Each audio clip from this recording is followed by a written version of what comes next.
გამარჯობა, ჩვენო კეთილო მაყურებლებო, დღევანდელ ეპიზოდში ჩვენ წარმოგიდგენთ ბატონ ლადო გამსახურდიას, რომელიც კავკასიის ლეგიონის მეთაური გახლავთ. დიდი მადლობა ბატონ ლადო თქვენი დროისთვის და მონაწილეობისთვის.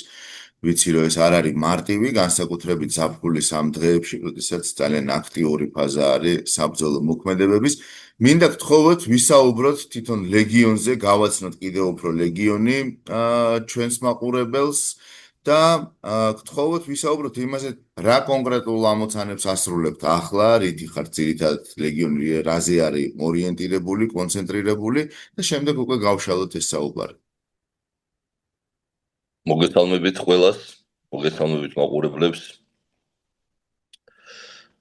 კავკასიის ლეგიონი უпроцорად არის ზვიად გამსახურდიას სახელობის სპეციალური ქვედანაყოფი კავკასიის ლეგიონი, რომელიც არის ოფიციალურად მე-9 ბრიგადის შემადგენლობაში, უპილოტო სისტემების ბრიგადის შემადგენლობაში. ერთ-ერთი პირველი ბრიგადა იყო, როდესაც ყალიბდებოდა უპილოტო სისტემების არმია უკრაინაში. ერთ წელიწადზე მეტია უკვე ვართ თავიდანვე ამ ბრიგადაში. დღესდღეობით ჩვენ ვართ პირველი დამტყმელი ასეული ბრიგადის ცალკეული ასეული. არა ბატალიონის შემადგენლობაში, არამედ პირდაპირ ბრიგადის პირველი დამტყმელი ასეული. ჩვენ ვასრულებთ დავალებებს დრონებით. ეს არის დრონები, რომელიც გამოიგონა და გამოიმუშავა უკრაინამ და ძალიან ეფექტური ტაქტიკური დონის დრონები. ვამპირები, ასე ვთქვათ, მე ხშირად ხედავ ხოლმე საქართველოს მედიაში, როგორ საუბრობენ ამ დრონების ეფექტურობაზე, რომელზეც უკრაინელების გამოგონება და ჩვენ ვფლობთ ამ დრონებს და პრაქტიკულად ყავს ეკიპაჟები, რომლებიც მუშაობენ ამ ეკიპაჟები გვაქვს შევსებული ასეული, რომლებიც მუშაობენ ამ დრონებს, ტაქტიკური დონის დრონებს. ვიმყოფებით ფრონტის ერთ-ერთ მიმართულებაზე. მე არ დავაზუსტებ ახლა რომელ მხარეს, მინიშნებასაც არ გავაკეთებ. და ეს არის ცხელი წერტილი, სადაც ჩვენ გვიჭირავს ჩვენი პოზიციები. პირდაპირ უშუალოდ ჩემი მეთაურობის ქვეშ ეს პოზიციები და ვამაგრებთ, ფარავთ რამოდენიმე ათეულობით კილომეტრს. ეს არის არ უნდა აგვერიოს ასე ვთქვათ ქვეითში. ჩვენ ფარავთ კილომეტრაჟს, ათეულობით კილომეტრაჟს დრონით და არა ქვეითი ჯგუფებით. დიახ, დაასრულეთ და მე გითხოთ. შეგიძლიათ მკითხო. მაშინ ესეთი კითხვა მაქვს. ეს ძალიან საინტერესო რამ არის, ცალკეული ქვედანაყოფი მე-9 შემადგენლობაში, ანუ ცნობილი მადიარის შემადგენლობაში. ალბათ რაღაც განსაკუთრებული დავალებები არის, არც კითხავთ ამ სპეციფიკის შესახებ, თუმცა თუ რაღაცის გაზიარება შეგიძლიათ საჯაროდ, ანუ ცოტა უფრო მეტის თქმა, ეს იქნება ძალიან კარგი. ეს არის პრაქტიკულად სპეციფიკა აქვს ისეთი, რომ ეს დრონები, ვისაც დაუშვათ დაზუსტებით უნდა გაიგოს, ეს არის მიაქვს 15 კილოგრამამდე ფეთქებადის საშუალება, იყოფა 4 ნაწილად, ეს არის 4 ბომბი, ეს შეიძლება იყოს როგორც ქვეით საწინააღმდეგო, ასევე საწინააღმდეგო ბავშვს საწინააღმდეგო ალბათ, ხო? და რომელიც მიწას ბუნკერს საწინააღმდეგო არ იქნება, სწორი ეს არის უფრო სადაც მათ აქვს საველე, ასე ვთქვათ, ბლინდაჟები, ამ ბლინდაჟების საწინააღმდეგო და ტექნიკის საწინააღმდეგო დრონები. იყო ჩვენ ვიმუშავებთ თავად მადიარის ჩიტები, რომელიც ბრიგადა არის კიდევ უპილოტო სისტემების შემადგენლობაში, მთელი ზამთარი მათთან მუშაობდა ჩვენი ჯგუფები, იქ იყო გაშვებული ქართული ჯგუფები. ჩვენ ყავს გეტყვით რომ ყავს ჩეჩნური ჯგუფები ჩვენს ლეგიონში, ასევე ყავს დაღესტანური ჯგუფები, ასე გვყავს ცოტაოდენი უკრაინული და უფრო მეტად დაკომპლექტებულია კავკასიელებით, აზერბაიჯანელებით, სომხებით, დაღესტანელებით, ჩეჩნებით, ქართველებით. მადიართან იმუშავა ქართველმა ჯგუფებმა, ორმა ჯგუფმა ზამთრის განმავლობაში და 70-ზე მეტი მიზანი აქვს განადგურებული. ეს არის ბლინდაჟები, საველე შესანახი, ტყვია-წამლის შესანახი ბლინდაჟები და ასევე ტექნიკა. ახლა ყველა ერთად ვართ ჩართული, ყველა ჯგუფები პრაქტიკულად არის ჩართული და მუშაობთ ერთ-ერთ მიმართულებაზე, გვიჭირავს ხაზი ჩვენი პასუხისმგებლობის ქვეშ და ძალიან იშვიათია, როდესაც ქართველის უცხოელის პასუხისმგებლობის დროს ქვეშ არის დაჭერილი გამაგრებული რაღაც პოზიციების ნაწილი. მე ვამბობ, უცხოელი შეიძლება იყოს და მეთაურობდეს კიდეც მთლიან უკრაინაში ბატალიონს და ბრიგადასაც, მაგრამ მე მინდა აღვნიშნო, რომ უცხოელი, ანუ არა უკრაინის მოქალაქე. შეიძლება იყოს ადამიანი წარმოშობით სხვა ქვეყნიდან, მაგრამ ის უკვე უკრაინის მოქალაქეა, ეს არ ითვლება როგორც უცხოელი, ის ითვლება როგორც უკრაინის მოქალაქე და ამ შემთხვევაში მე ვარ საქართველოს მოქალაქე და მაქვს ასეული და მაქვს ჩემი პასუხისმგებლობის ფრონტი. ეს არის ძალიან იშვიათი უკრაინისთვის, უკრაინის შეიარაღებული ძალებისთვის და ასეთ ნდობას მივახციეთ ამ 5 წლის განმავლობაში და ეს ბევრს ნიშნავს. ბატონ ლადო, აი ზუსტად აი ამ 5 წელთან დაკავშირებით მინდა გკითხოთ, იმიტომ რომ თავიდან ალბათ როგორც ქვეითი, ისე იყო წარმოდგენილი კავკასიის ლეგიონი და დროთა განმავლობაში ეს ტრანსფორმაცია განიცადა და იქნება აი ამ თვითონ აი ამ გარდამავალ ეტაპზეც მოგვითხროთ ცოტა უფრო მეტი, რას ნიშნავდა ბრძოლის ველზე ეს ტრანსფორმაცია? რატომ აირჩიეთ მაგალითად აი ეს უპილოტო დამრტყმელი საშუალებების ოპერირება ახლა?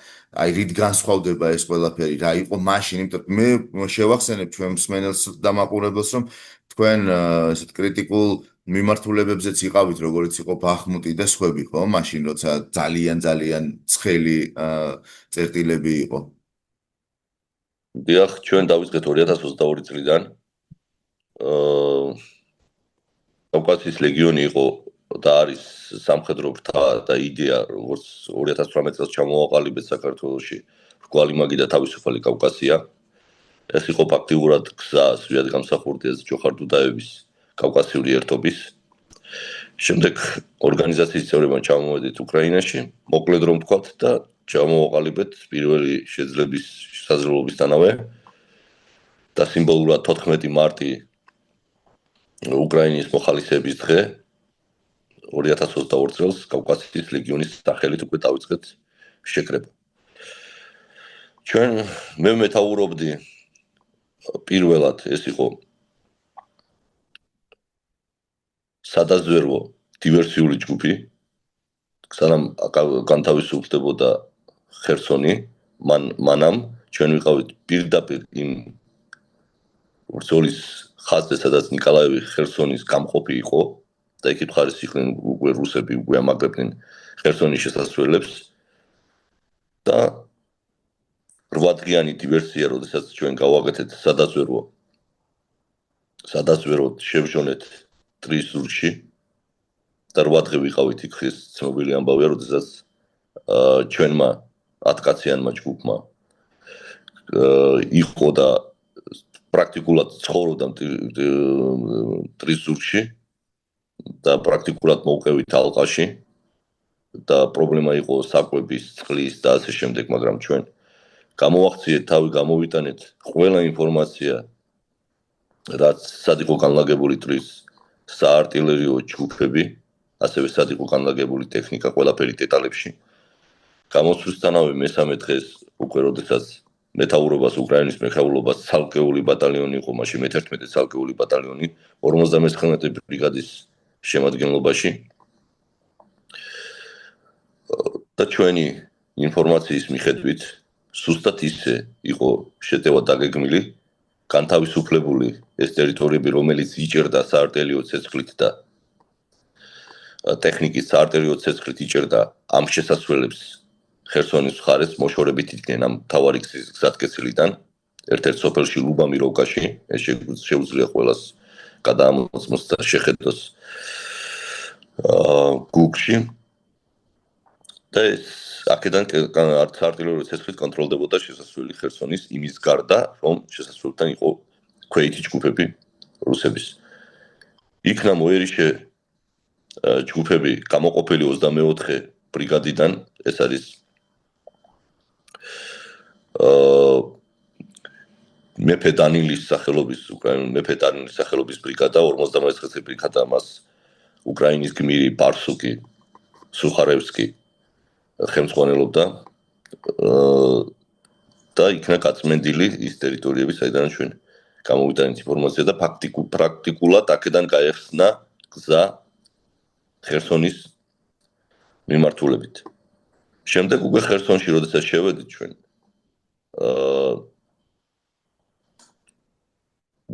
ბრძოლები მიდიოდა უფრო სწორად შესვლის დღემდე ხერსონისთვის ძალიან ძიმე ბრძოლები მიდიოდა და ჩვენ პრაქტიკულად ნახევარი წელზე მეტი ვიყავით ამ ნიკოლაევის მხრიდან ჩართული ამ ბრძოლებში და როდესაც შევედით უკვე გადავინაცვლეთ ხერსონში და როდესაც იქით გადაიწიენ ნაპირის იქით როდესაც გადაიწიენ რუსები და იქ გამაგდნენ უკვე პრაქტიკულად შეუძლებელი იყო მდინარის ფორსირება და გადასვლა და იქ რაიმე დავალებების შესრულება ძალიან პატარა ჯგუფები უკრაინის სადაზვერვო ჯგუფები თუ გადადიოდნენ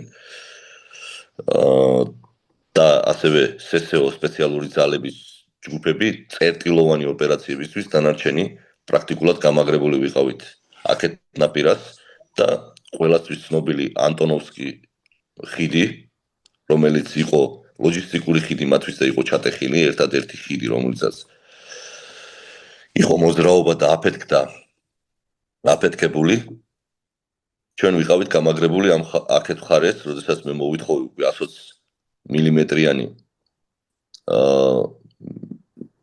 ნახალებში ვიტყვი ხო ნამტყორცნები ვიტყვი მინამიოტი უკრაინულად 120 მმ-იანი ჭურვები ჩვენ ვიდექით ანტონოვის ხიდის ქვეშ პირდაპირ ყველაზე ახლო საარტერიო ცეცხლი ქონდა ჩვენ ანუ ჩვენი მხრიდან ყველაზე წინ ვიდექით და პრაქტიკულად უკვე მთელი ამ დროის განმავლობაში მუშაობდით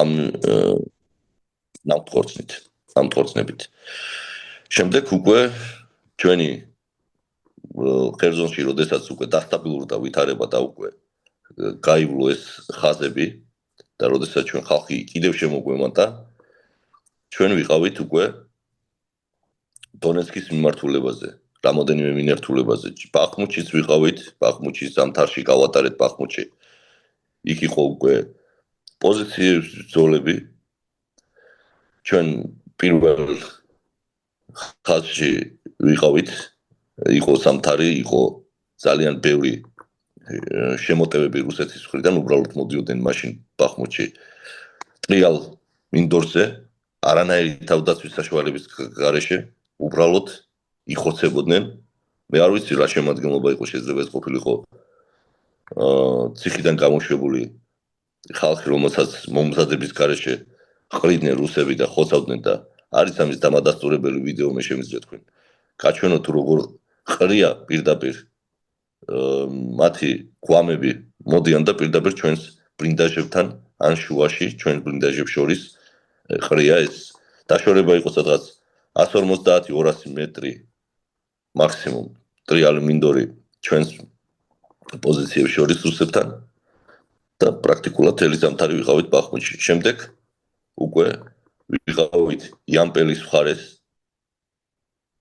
ესეც დონეცკის მიმართულების მხარეს იამპელის დღეები სადაც უკვე საცეცხლეთ მხარდაჭერას ვაკეთებდით და პრაქტიკულად ავტომატი შევცვალეთ ძიმე ტყვიავრქვევებში და შევცვალეთ MK-19 ტიპის ამერიკული წარმოების იარაღი რომელიც ხუმბარტყორცნია ავტომატური და რომელიც ფანტავს პრაქტიკულად 7-10 მეტრის დისტანციაზე ნამსხვრევებს. ეს არის ქვეის საწინააღმდეგო, ასევე შეგვიძლია რომ ტრის ბლინდაჟებში ჩავყაროთ ეს პატარა ბომბები, ვოგები, რასაც ეძახიან და ძალიან ეფექტურია. მე თავად ვიცი ამ იარაღის კარგად გამოყენება. მე თავად ვცხოვრობდი ამ იარაღს, თავად ვიჯექი ჩემ ჯგუფებთან ერთად, ამ სასახლე ხალხადაჭერის ჯგუფებთან ერთად. მქონდა რამოდენიმე ბლინდაჟი, დაშორებით პირველი ხაზის გვერდზე მოშორებით და ჩვენ ვიცევდით ამ პირველ ხაზსაცხოვრებელ ხარდაჭერას ვიკეთებდით, სადაც ეფექტურობა ვაჩვენეთ და ეს იარაღი არის ძალიან ეფექტური იარაღები. ჩვენ ის ჰქონდა რამოდენიმე ცალი და ფარავდით პრაქტიკულად ჩვენ პირველ ხაზს და წელი ზამთარი, ეს მეორე ზამთარიც იქ უკვე გავატარეთ ამ დონეცკის მიმართულებას. შემდეგ უკვე როდესაც დაიწყო უპილოტო სისტემების და აჩვენა დრონებმა ეფექტურობა ბრძოლის ველზე, სხვათა შორის პირველი მავიკი იყო, ერთადერთი მავიკი იყო ჩვენ ბატალიონში და ჩვენ გვენდეს ეს მავიკი, მაშინ გვახსოვს, რაღაც საოცარი აღმოჩენა იყო, მე თვითონ მართავდი ამ მავიკს, მაშინ როცა საჭირო იყო ვიყენებდით ხოლმე და იშვიათად ვიყენებდით, იმიტომ ერთი ქონდა და შემდეგ უკვე ჩამოგვიგდო, ავტომატით ჩამოგვიგდო ერთ-ერთმა რუსმა და ეს იყო ჩვენთვის ტრაგედია ამ დრონის, პირველი დრონის დაკარგვა, მაგრამ მე უკვე უფრო და უფრო რო წამოვიდა ეს დრონები და მათი ეფექტურობა ბრძოლის ველზე და პრაქტიკულად ჩაანაცვლა სადაზვერვო ჯგუფები ნაკლები რისკით, პრაქტიკულად მივხვდით რომ ყუმბარის ჩაგდება შეიძლებოდა ერთი ცალი ყუმბარა მიქონდა მაშინ მავიქს და მაგის ჩაგდება როდესაც შეიძლებოდა ამ ბლინდაჟებში და ეფექტურობა აჩვენა როდესაც F1-ის ტიპის ყუმბართყოს ვაგდებდით ხოლმე მათ ბლინდაჟებში. შემდეგ უკვე დაიწყეს სპორტული დრონების FPV-ების გამოყენება, ამან ხო საერთოდ ყველა მოლოდინს გადააჭარბა, მაგრამ აქ იყო მთავარი ვინ იყო პირველი, ვინ უფრო გაძლიერებდა ამ მიმართულებას და ისე აღმოჩნდა რომ უკრაინამ უკვე ოფიციალურად დაიწყო ამ ჯარების ჩამოყალიბება და ჩვენ ერთი ჩემი მეგობარის შემოთავაზებით უკრაინელი ოფიცრის, რომელიც ჩემთან ერთად იმყოფებოდა ხერსონში და უკრაინელი ერთ-ერთი კიდევ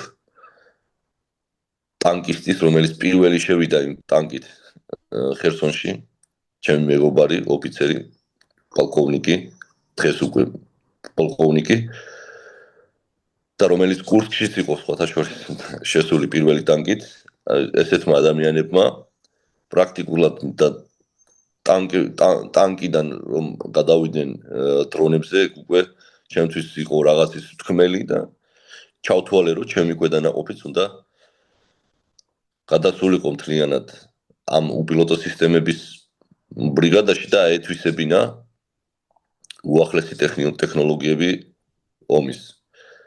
და ჩვენ ამას წარმატებით ვაკეთებთ და ვფიქრობ რომ ჩვენ ქვეყნებს დაჭირდება ჩვენი გამოცდილება აუცილებლად ადრე თუ გვიან ეს არის კოლოსალური გამოცდილება, ეს არის მსოფლიოში პირველი ომი, მსგავსი ომი და უდიდესი ომი რუსეთთან.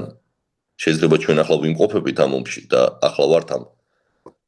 მაგრამ როდესაც გაივლის დრო, დაასრულებს უკრაინა გამარჯვებით, ეს იქნება კოლოსალური, ძალიან მნიშვნელოვანი გამოცდილება, თუნდაც მართვის, თუნდაც იმ იარაღის და იმ სისტემების შესწავლის. ამ იარაღს ეს უბრალოდ იარაღი არ არის. ამ იარაღით რო შენ ამუშაო ქვედანაყოფი, გჭირდება ძალიან რთული პროგრამები, მე არ დავასახელებ ამ პროგრამების სახელებს, რომელიც პრაქტიკულად მართავს ამ სისტემას და ბრძოლობს პროგრამების მეშვეობით მეთაურები პრაქტიკულად აკონტროლებენ ბრძოლის ველს და ასე ვთქვათ, გასცემენ ბრძანებას, კოორდინატებს და აბსოლუტურად ყველაფერი კონტროლდება ქარის სისწრაფეც კი და ამინდის პროგნოზი და აბსოლუტურად ყველაფერი. უკვე ქაღალდების რუკები ჩაბარდა წარსულს.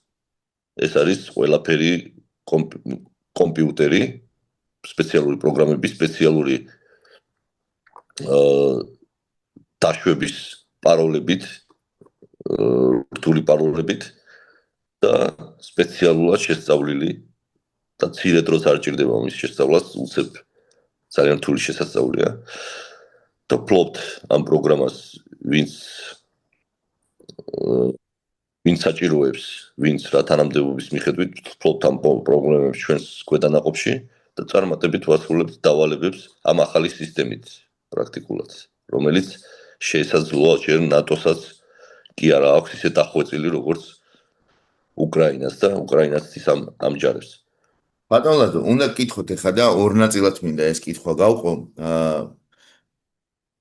თქვენ ახსენეთ ხერსონი, ბახმუტი ახსენეთ და ასე შემდეგ და რო წარმოვიდგინოთ ეხლა უბრალოდ კარგად რო აუხსნათ მაყურებელს რეალურად რა ხდება ფრონტის ხაზზე, აი ეს ხორცსაკეპი ეგრეთ წოდებული მანქანა ისევ მუშაობს, ისევ მაგალითად ისევ ხდება რაღაც კონკრეტულ მონაკვეთებზე აი ესეთი მასიური შეტევები თუ თლიანად აი ამ რაღაც ტექნოლოგიური გარღვევაზე არის გადასული და ფრონტის ხაზი მთლიანად კონტროლდება უკვე უპილოტო დამრტმელი და სადაზვერვო საშუალებებით. თუ კომბინირებულია და ორივე ერთად არის? კომბინირებულია, მაგრამ პრაქტიკულად ყველაფერს აკონტროლებს უკვე უპილოტო ხაზი. უპილოტო სისტემებით მიდის ბრძოლა. აბსოლუტურად ყველაფერს. ხალხი, რომელიც ცდილობდნენ შემოტევას, შემოდიან ისინი პატარა ჯგუფებით, მასიური შემოტევები პრაქტიკულად რამდენი ბოლო წელი არც გაგვიგია და ეს არის უბრალოდ თავის დაღუპვა, რადგან ჩვენი პილოტები 24 საათის მანძილზე მუშაობენ ოღონდ გამოავლინონ ტექნიკა. ტანკის გამოჩენა ადრე თუ ქვეითებს ეშინოდათ და იყო საფრთხე, ახლა ტანკის გამოჩენა არის სიხარული პილოტებისთვის, რომ მიაყენონ დარტყმა, იმიტომ რომ $300-400 ერთი დრონი ანადგურებს მილიონიან ტანკს და ყველანაირი ტექნიკა არის სასიხარულო პილოტებისთვის, რომ გამოაჩინოს პირდაპირ მნიშვნელობით, როგორც მონადირეები მიდიან სანადიროდ და უნდათ ნადირი ნახონ, იპოვონ და ის მოინადირონ, ესეთი ვითარება არის ფრონტზე.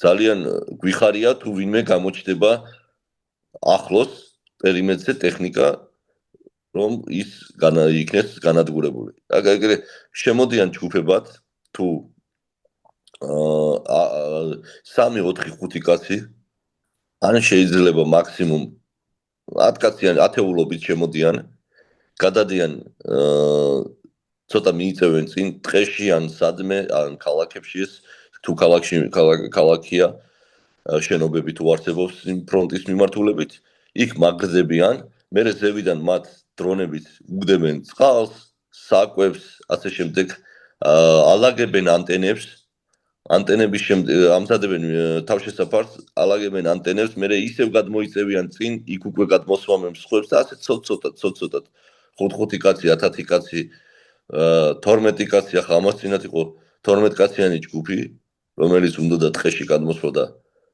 იქ ბრინდაჟების გაკეთება და მერე უკვე შემოყვანა სხვა ჯგუფების ნენელა და ეს პროცესი არის, როდესაც სანამ ყველას გადმოისვრენ ამას პროცესი უნდა რამოდენიმე დღე, ესე უბრალოდ არ ხდება, იმიტომ რომ ყველაფერი კონტროლდება და ეს 12 კაციანი ჯგუფი, ეს პირველი 12 კაციანი ჯგუფი იყო სრულიად განადგურებული ჩვენს მიერ, ჩვენი ქვედანაყოფის მიერ, რომელიც ბრიგადამ აღნიშნა როგორც იერიშის შეჩერება, მოწინააღმდეგის იერიშის შეჩერება და მართლაც ეს არის იერიშის მოწინააღმდეგის იერიშის შეჩერება. მათ უნდათ ყოველთვის პრაქტიკულად აი ესე მუშაობს ახლა ფრონტი, არანაირი ისეთი დიდი შემოტევები არ არის, მაგრამ ესეც არ არის სახუმარო ის, რომ ისინი 5-10 კაციან ჯგუფებად მოიწევენ წინ, რადგან მათ თუ გადმოწიეს თავისი საშუალებები, დრონების საშუალებები და გამაგდნენ უფრო ახლოს, რაც უფრო მეტი კილომეტრობით ისინი უფრო ახლოს მოიწევენ, მით უფრო მეტი კილომეტრობით ურტყამს მათი დრონები. მოგამიგეთ, აქ არის რბოლა, ვინ უფრო შორს შეფრინდება დრონები და ვინ უფრო მოიფიქრებს უფრო გამძლე დრონებს, რომელიც უფრო შორს იფრენს მანძილს. მით აი უფრო ზუსტად ეფექტური იქნება განადგურება. მან მინდა ერთი კითხვა დავსვა, იმიტომ მე ყველა მებრძოლს უსვამ ამ კითხვას და თქვენი აზრიც მაინტერესებს. როგორ შეიცვალა თვითონ მოწინააღმდეგე? რამდენად გაიზარდა მისი შესაძლებლობები? გასაგებია, რომ უკრაინას მოწინავე ტექნოლოგიები აქვს, მაგრამ იმათაც ჭირდებათ გარკვეული დრო, რომ დაეწიონ. ანუ მე მაინტერესებს მოწინააღმდეგე, ვისაც ებრძვით, ვინც თქვენ მოგისაჯათ 18 წელი, ხო? თუ ზუსტად მახსოვს ეს. 18 და მე 25. ხო. ისინი როგორ ვითარდებიან, ან ვითარდებიან თუ არა? ან რის ხარჯზე ვითარდებიან? ვითარდებიან ჩინეთის ხარჯზე. იმიტომ რომ ბევრი დეტალებია ჩინური მათ დრონებში. პირველი იყო, როდესაც ისინი განვითარდნენ და დაიწყნენ უკვე შორს დამრტყმელი, ეს უკვე სტრატეგიული დონის დრონები, ეს იყო ირანული დრონები შახედი, რომელიც ყველა მისის ეს ჩვენ მოპედებს ვეძახით მათ, იმიტომ რომ ხმა აქვს ეგეთი შახედი. მე როდესაც დავიწყეთ ეფექტურად ჩამოგდება ამ შახედების უკრაინის მხარემ და უკვე მოიფიქრეს პატარა ესე ვთქვათ, დრონები, EPV დრონების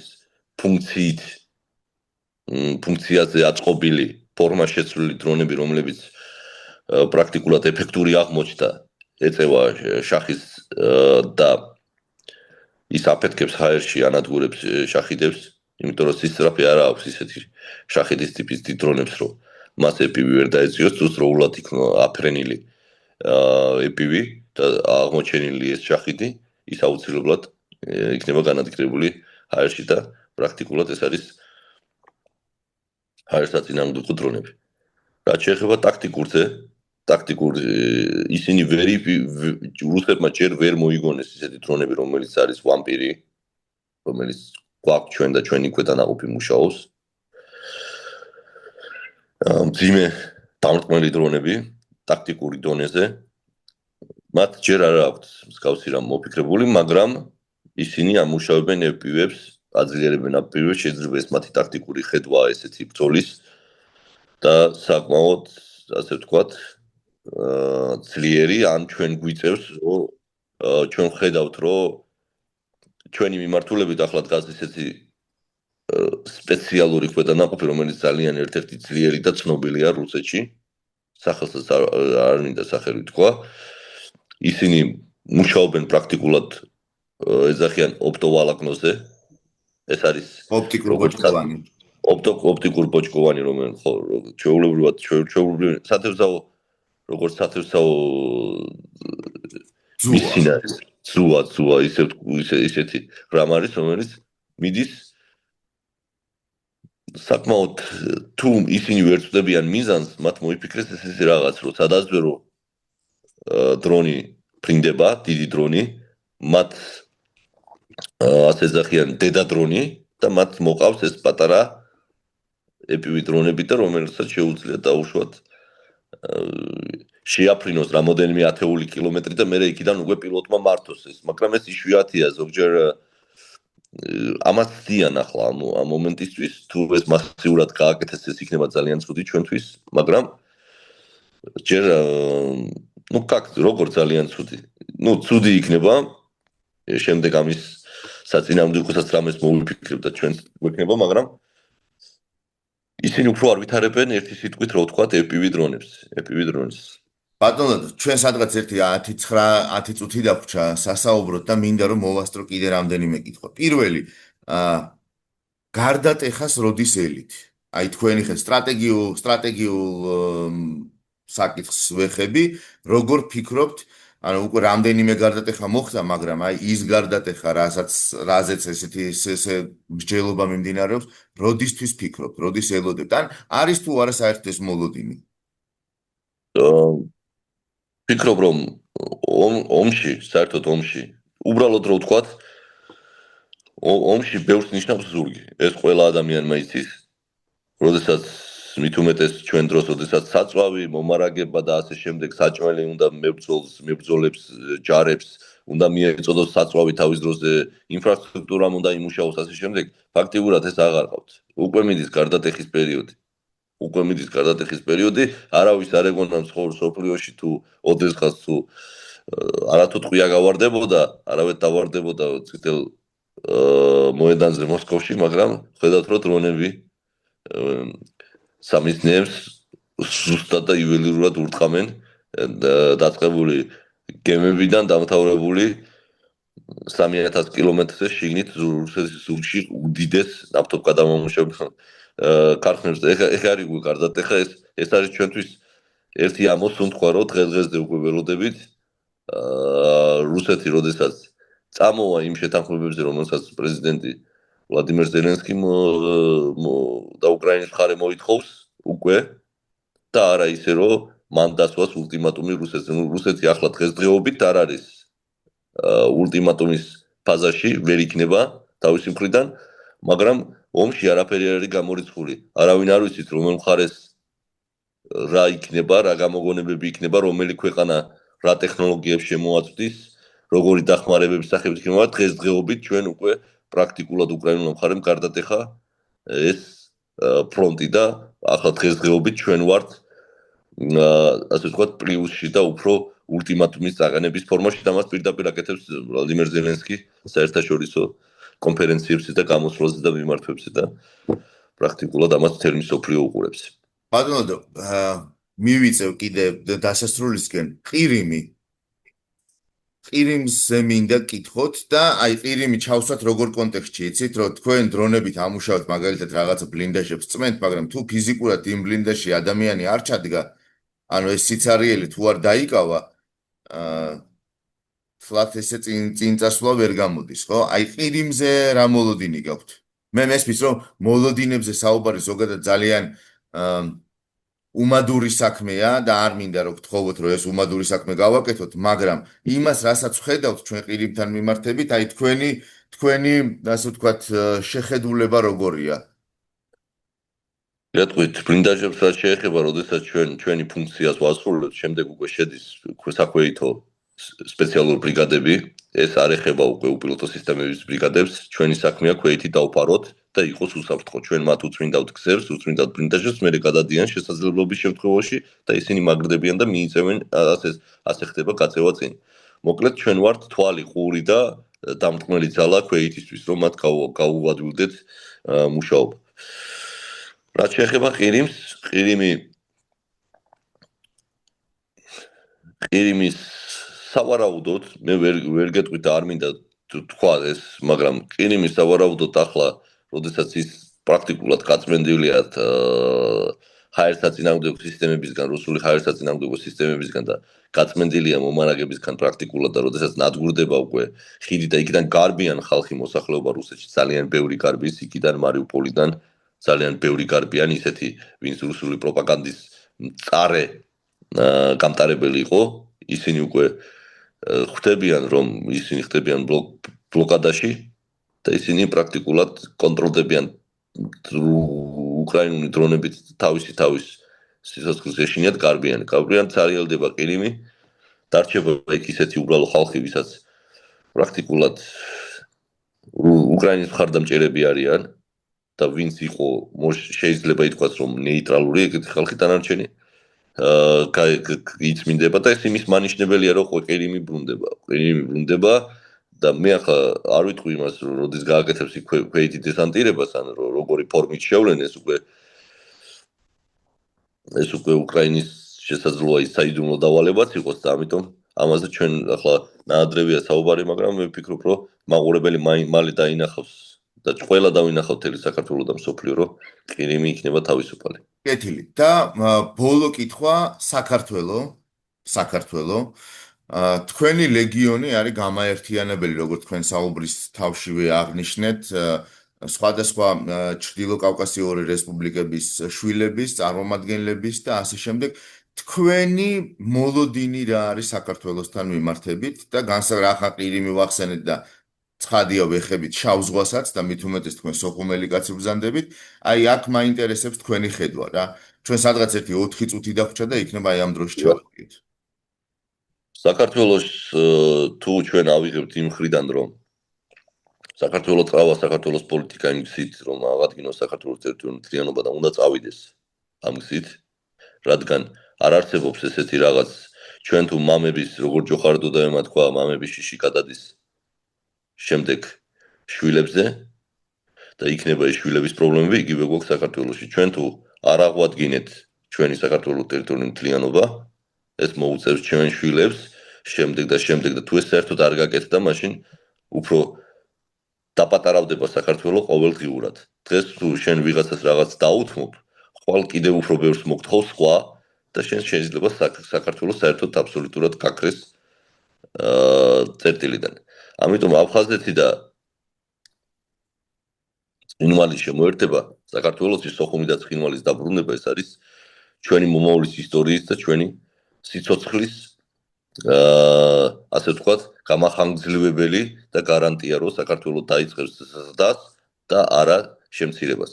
აქ უნდა მომზადდეს საქართველოს ჯარები. მე არ ვამბობ, რომ ომი უნდა დავიწყოთ ახლა პირდაპირ დღეს დაუშვათ, მაგრამ ჩვენ უნდა ვნახოთ ყველა შესაძლებლობები საქართველოს ჯარები იყოს გადამზადებული და მომზადებული ახლა აფხაზეთი რო გვემუქრება აფხაზეთის ჯარები ახლა ჩვენ ვიცით სინამდვილეში რომ ჩვენ მოგვიწევს იქ რუსებთან ბრძოლა და არა აფხაზებთან მაგრამ რუსეთმა თუ ახლა არეულობა დაიწყო შიგნით რუსეთში და ამის მოლოდინი არსებობს როდესაც მას გამოელევა ძალები ჩვენ უნდა შევიდეთ აფხაზეთში და უომრად რო ამბობენ რომ აფხაზები არაფერს ტყვიას არ გაისურვენ ქართველების მხრიდან და ასე შემდეგ და შეიძლება ბევრმა არ გაისურვოს მაგრამ ანტიტერორისტული ოპერაციები მაინც იქნება ჩასატარებელი მაინც მოგვიწევს იმ სამხედრო ტაქტიკების გამოყენება რაც საჭიროა შეიძლება ჩვენ იმისთვის კი არა რომ ვიღაცას დაუშვათ ტყვია არა კონტროლის გულისთვის სამხედრო კონტროლის გულისთვის ანტიტერორული ოპერაცია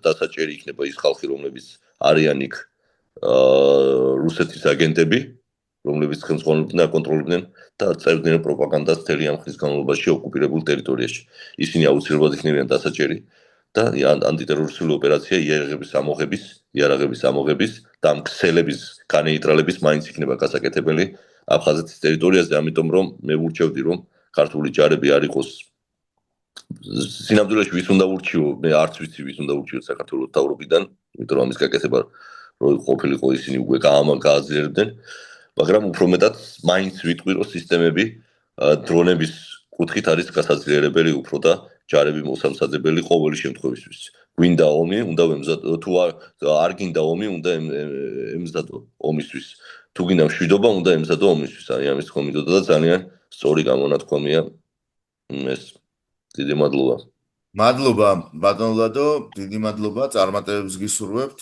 და შეხვედრამდე